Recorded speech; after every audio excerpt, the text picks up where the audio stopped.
Hello there. How are things going today? Well, I am just here to discuss dating over 50. And I was inspired to do this because I fell down a little bit of a rabbit hole.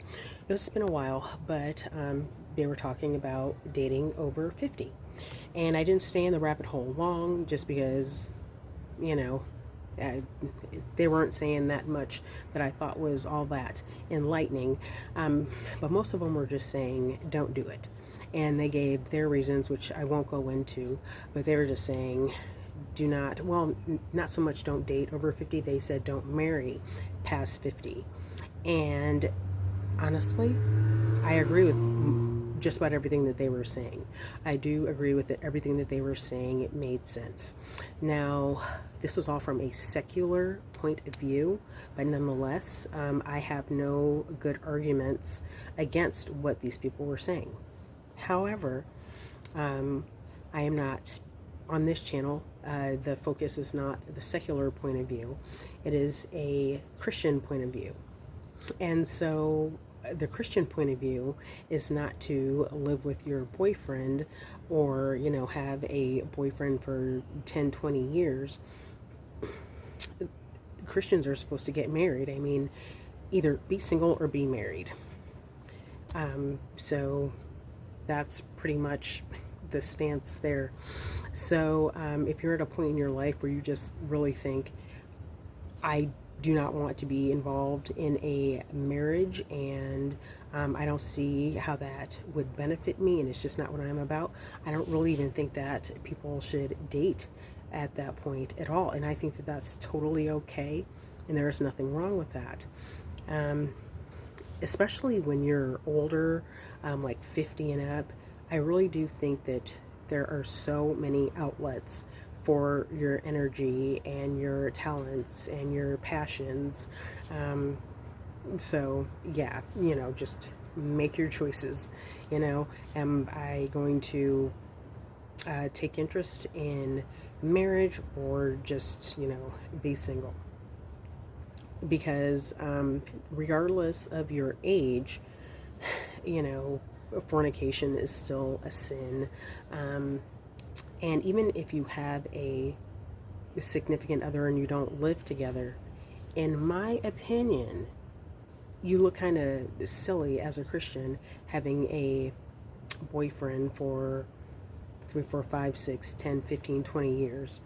Um, yeah, I mean, it just looks silly and hypocritical. And from the woman's point of view, and I say from the woman's point of view because I'm not sure. Well, I mean, there could be um, problems for men as well. But if you shack up with somebody from 50 on, I mean, if that person decides to break up with you, then what? I mean, you're going to be like 70 years old and just kind of completely out of luck. And I'm pretty sure I'll be able to find it. I am going to attach a video from the Dave Ramsey show where a man who was in his 70s called in and he was asking if he was responsible for his girlfriend's medical bills because they were both in their 70s. They had been together over 20 years. She was a housewife. She's now terminally ill.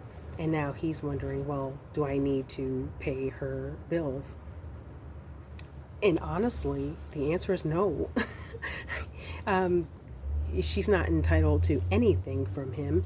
And if he kicks her out of the house, then, I mean, he can do that. It's his house. He was just letting her live there all that time.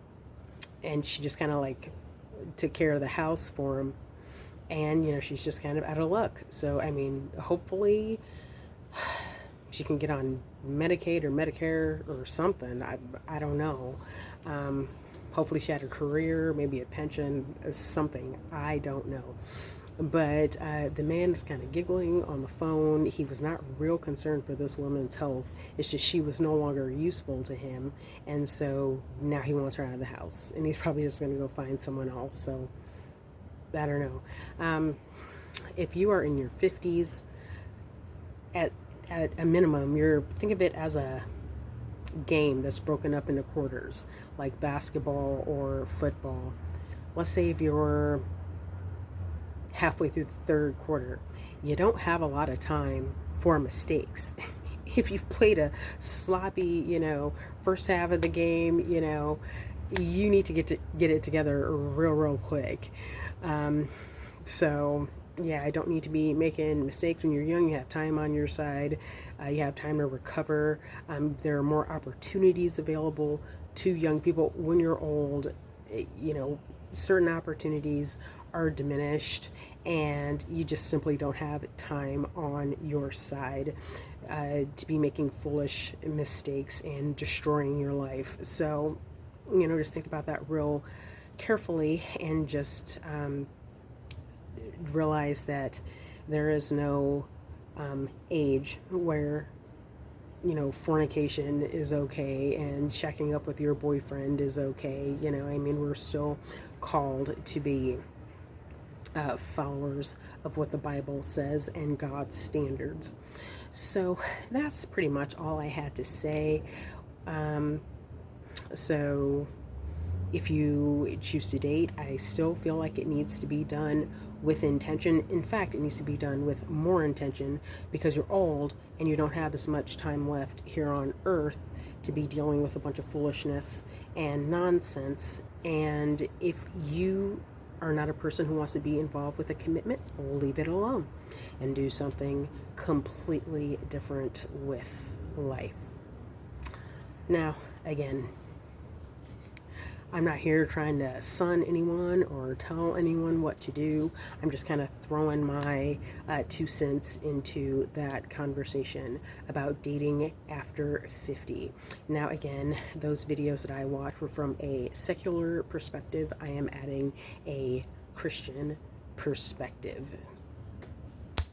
Yeah, and just remember, the older you are, you've been pretty lucky. You've survived this crazy world, and you've survived at least 50 years. But you're getting closer and closer to, meeting your maker. So you don't really need to be out here living your life.